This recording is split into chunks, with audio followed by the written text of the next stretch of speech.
Welcome back to Footballology. So it's that time of year again for me to put out my mock draft. So the way I like to do my mock drafts is what I would do if I was in those team shoes with the available players remaining to me on the board. And I kind of go from there and I just kind of pick what I would do in that situation. I know a lot of people are going to think I'm crazy for this mock draft and really think I'm off the wall for a lot of things I'm going to say during this draft.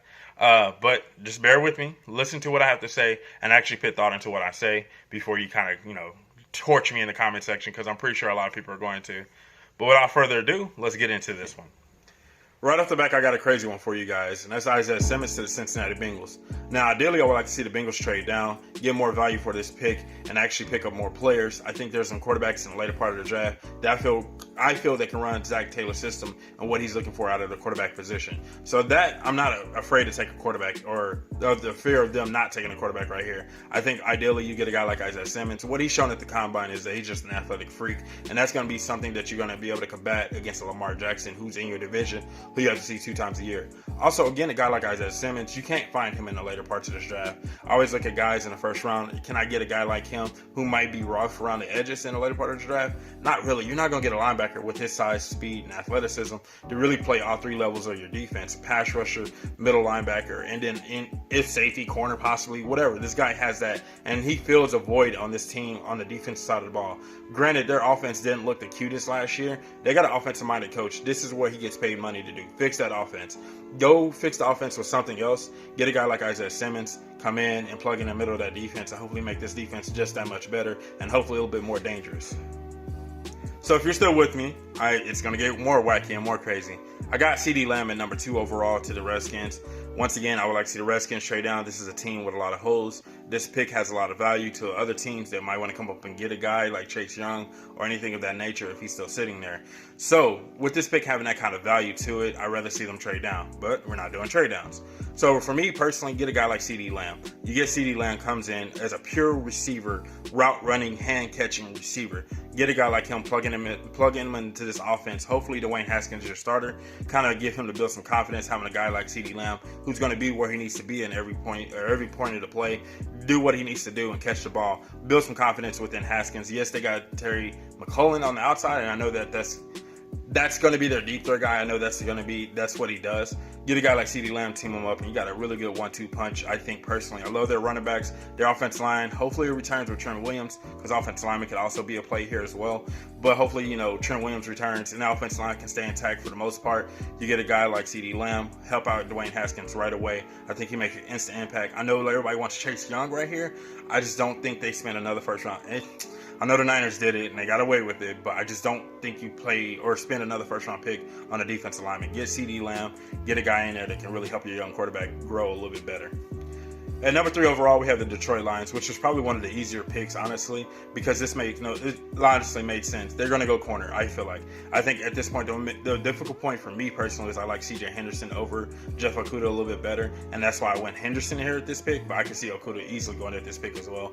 But I think C.J. Henderson has a little bit more upside in his game. I know Okudah is more of a technician with his game and what he brings to the table, but I feel like C.J. Henderson, with his speed and athleticism, has a little bit more upside and can be a little bit better play in the future versus today. I think Okudah is probably going to be a better player today, whereas I think 3 to 4 years down the road, maybe C.J. Henderson could be a better player in that regard. Now at number 4, we have the New York Giants with Chase Young. Now when it comes to Chase Young, I feel like at this pick, it makes the most sense for him and for the Giants. He's a pure football player. I don't think he's an electrifying, like amazing football player everyone kind of makes him out to be, but I definitely feel like he's a solid football player, and that's what the New York Giants are looking for, and that's what they really want. Offensively, we know what they're going to be. I think wide receiver depth is there where you can go get a wide receiver in the 3rd, 4th round for your young quarterback in Daniel Jones. Get Saquon Barkley, somebody that can relieve him some pressure on the outside. I think that's going to be there in the later parts of the round. Getting a guy like Chase Young now is going to improve your defense, at least on the front end, and then hopefully that take care of the back end as things progress throughout the season. I think this is the perfect pick. This is a no-brainer pick. If the board falls this way, Giants are going to automatically hand in the card and get Chase Young. It's without hesitation at all. This guy needs to be a New York Giant because he's going to improve that defense just with his play alone, and then everyone else around him hopefully improves as the season progresses or goes along. Now at number 5 overall, we have Joe Burrow going to the Miami Dolphins. Now with the Miami Dolphins, they really can't trade back. If they didn't have other first-round picks, I would definitely recommend that and say go that route, but they don't need to. They got, enough picks in the first round to kind of get some starters or some key contributor pieces right away. Joe Burrow is going to be a guy that can come in, hopefully take over that quarterback position and really kind of just solidify the rest of the team around them, knowing that they got that one position locked in. I know Josh Rosen's there as well, and that's why it was kind of hard for me personally to take a quarterback. Do they still like Rosen? They did give up a number 2 pick for him, or a round 2 pick for Josh Rosen. So it's like, do you still like Rosen? Or are you completely out, wash your hands of Rosen's and walk away and say we messed up? Because if that's the case, then Joe Burrow makes the most sense. If not, then you can definitely go. You got so much of the board still remaining that this team has so many voids in it that you can go anywhere else and be completely okay with what you're going to get. I think Joe Burrow, even Tua Tagovailoa, actually makes sense here as well. It just depends. I think a quarterback, honestly, is going to be the guy here, especially if you say we're done with Rosen. Rosen's just not the guy. He just can't do it or get it done. So if that's the case, then go get Joe and go ahead and solidify that one position on your team, which is the most important position. Solidify that and hopefully build the rest around him throughout this draft. And then, post-draft, getting undrafted free agents and things of that nature. Now at number 6, we got Tua Tagovailoa going here. I think it makes the most sense for everybody involved. If Tua needs a year off, that's perfectly fine. The Chargers have came out and said that, Tyrod Taylor's going to be their go-to guy. He's going to be their starter without hesitation. That's going to be where they're going to lead, and that's where this team is going to be. So if that's the case, then that's fine. Tyrod Taylor doesn't have that many years left in him. Get him out there. Let him do what Tyrod does. Hopefully he can teach Tua some things along the way. Let Tua sit for a year, but mostly for the injury. But then at the same time, from a learning standpoint, I think a lot of teams are going to go revert back to that, letting the quarterback sit for a year, because you see what happened with the development of Patrick Mahomes and how that really worked out for everybody. Instead of throwing him into the fire, he took a year off and sat and learned behind one of the, best game managers in the game. But it kind of watered his game down to make him a better quarterback down the road. And I think Tua Tagovailoa gets the opportunity to heal up, but also get to learn the game from a mobile quarterback at the same time. So I feel like it's a perfect fit. And when you look at this Chargers roster, they're not hurting in many other areas.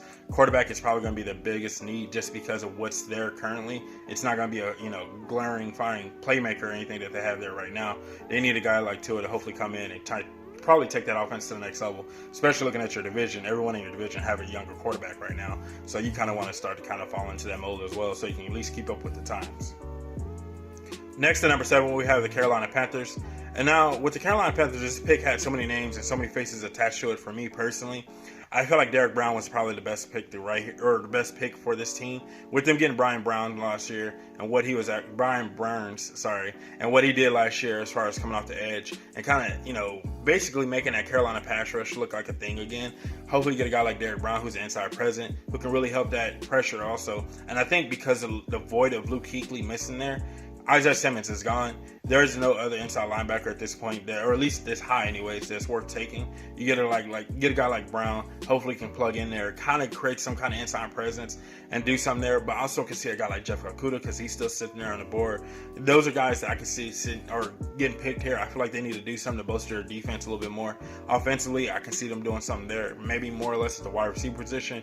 Everything else on offense, you can say for the most part, is kind of solidified or right where they want it to be.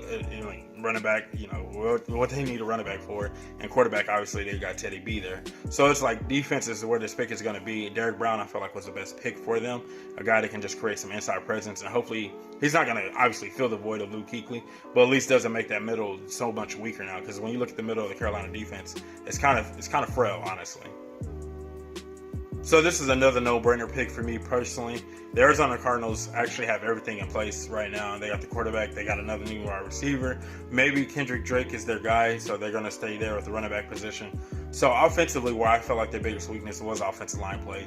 Yes, Kyler Murray can run around and make plays with his legs. That's cool. That's cute and all. But we still want to try to protect him as much as possible. Getting a guy like Jedrick Wills can actually do that and improve this offensive line a little bit better, because that was probably the weakest point of this whole entire team. The defense showed flashes here and there. Remember, Patrick Peterson was suspended for a good chunk of the year as well, so hopefully he comes back and plays a full season and what he could possibly do. Adding a defensive piece here is a possibility, but I think realistically doing something on the offensive side and primarily on the offensive line is where they should go. Tristan Wirfs is also another guy that I'm really high on that I can see going here as well, just because I think he's a more of a power run dominant guy.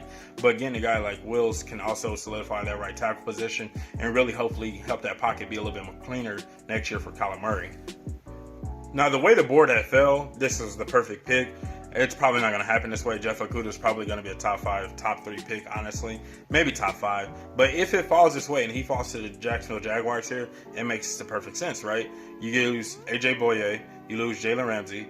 That secondary is a big gaping hole now, and you need to do something to fill that void. Get a guy like Jeff Okudah in the first round. It really solidified that secondary. Offensively, we already know what you are. You got Gardner Minshew, you got wide receivers. That offensive line is fairly decent. Leonard Fournette. Offensively, no. Defensively is where the void is, and it's primarily in the secondary. This is a no-brainer pick. If Okudah's here, take him. Maybe even C.J. Henderson is here, you take him too, or at least consider taking him. Or maybe you trade back. Hopefully, you still get the guy in the later part of the first round, and then end up getting more value down the road in the rest of the draft as well. So that's going to be one or two ways for the Jaguars to go right here. But realistically, if there's a corner there, primarily if it's Jeff Okudah there, it's probably going to be an easy no-brainer pick for them. It was for me. I think it's the perfect pick for the perfect pick for the Jacksonville Jaguars. Now, number 10, we have the Cleveland Browns with Mekhi Becton. I feel like this is the best pick for them. Obviously, they need offensive line help. Offensively, everywhere else, they're pretty much solidified. Running back, quarterback, wide receiver, tight end even. Like, they don't need anything on the skill positions way anyways.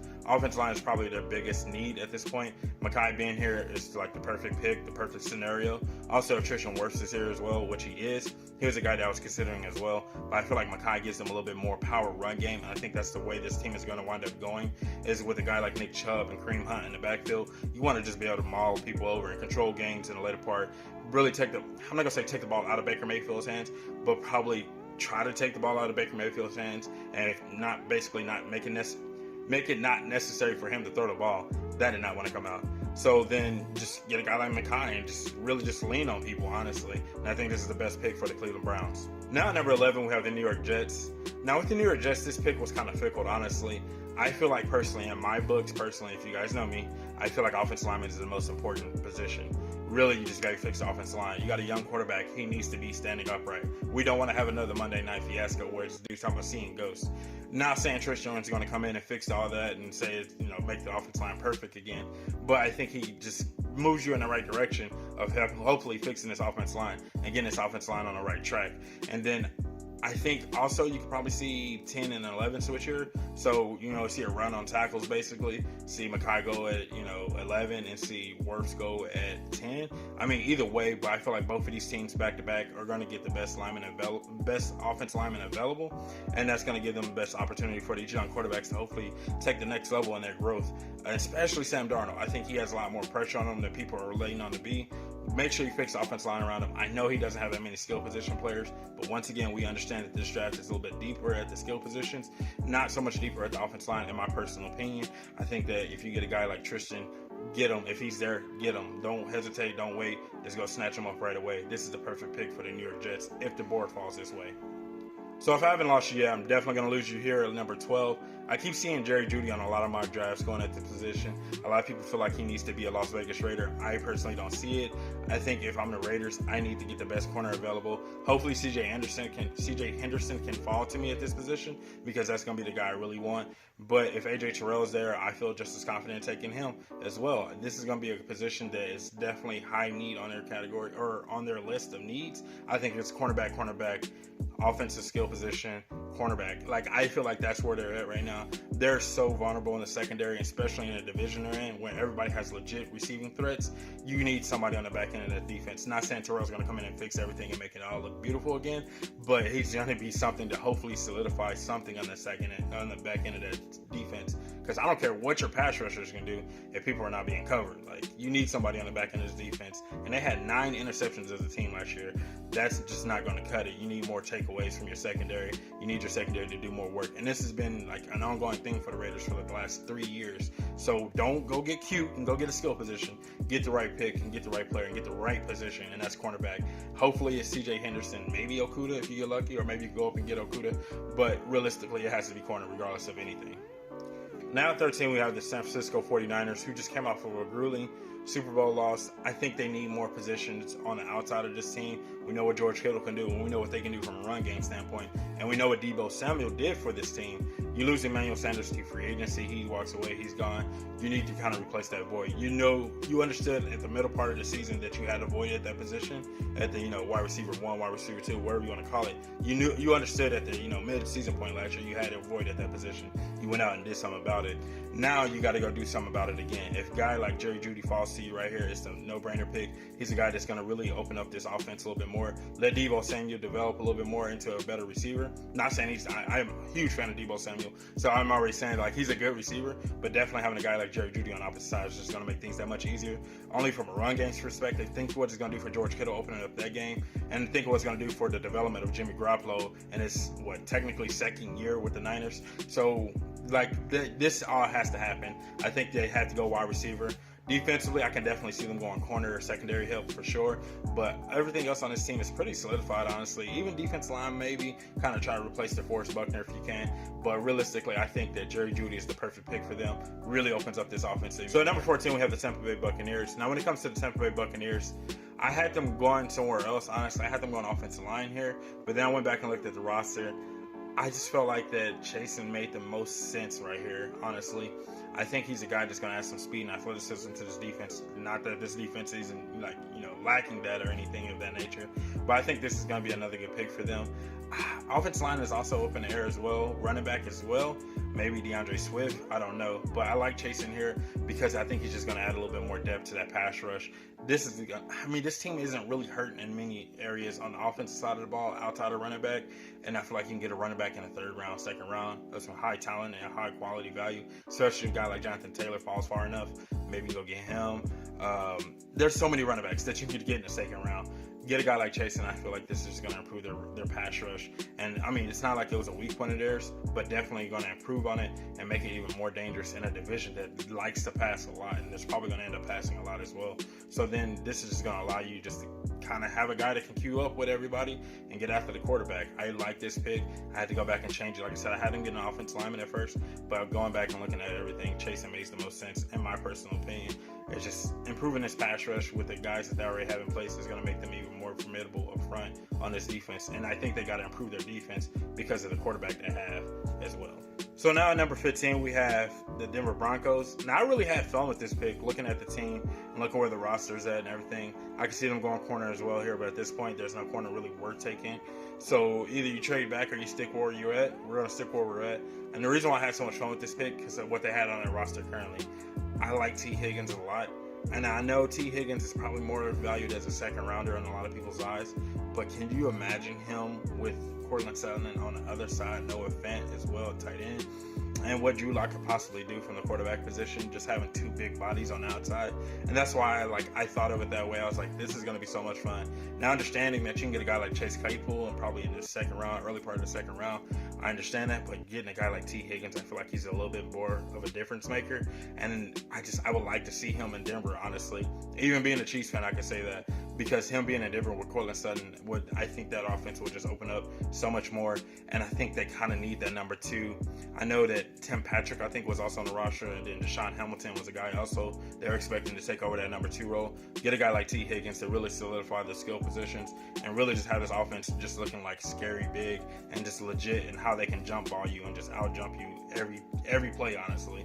I think a guy like T. Higgins would be the perfect pick for the Denver Broncos. I think it's a personal fun pick, but at the same time, they can go other ways, maybe secondary help or offensive line help. But T. Higgins, just why not? Let's have fun with it. Now at number 16, we have the Atlanta Falcons. Now with the Atlanta Falcons, their biggest weakness last year was their defense. We all understood that. We knew that, especially when they started getting those injuries in the early part of the year. Oh my God, that defense just crumbled. Getting a guy like Javon Kinlaw, I think, can solidify the middle of that defense a little bit more. I know they got Grady Jarrett there, but they also lost Vic Beasley, and I know they got Takk McKinley coming on, and I think there's one other guy, I just can't remember it right now. But then, you have pieces there. Getting a guy like Javon Kinlaw as a disruptive piece in the middle of their defense, even if you're still running a 4-3 next to Grady Jarrett, that's going to be a good 1-2 punch in the middle of that defense. And I think they need to go defense heavy in this draft because that was just their really weak spot last year. They want to solidify and at least build up this defense and make it more formidable, especially once again in the division that they're in. Oh my God, you don't want to find yourself in trouble in this division or at least in trouble on the defensive side of the ball in this division, because there's a lot of teams or the offenses that you're going to wind up facing will probably light you up. So getting a guy like Kinlaw, hopefully getting some interior pass rush, would just be an even better, bigger impact pick than people are giving credit for the Falcons. I like it here. Maybe you see Chasing going here as well, but they definitely need some kind of pass rush or secondary help for sure. Once again, there's no corners at this point. All the corners are depleted. They're worth the first round pick. Go get a guy like Kinlaw to really kind of bolster up the middle of this defense. So that's all I had for this video, my mock draft part 1 through 16. Let me know what you guys think in the comment section below. I know it was crazy. I know it was off the charts. I know it's all over the place. But just, if you stuck with me through this point, you're a real one. Make sure you subscribe to the YouTube channel and hit that notification bell because part 2 is going to be dropping soon. And I don't want you guys to miss out on that. Make sure you stay safe, football fans.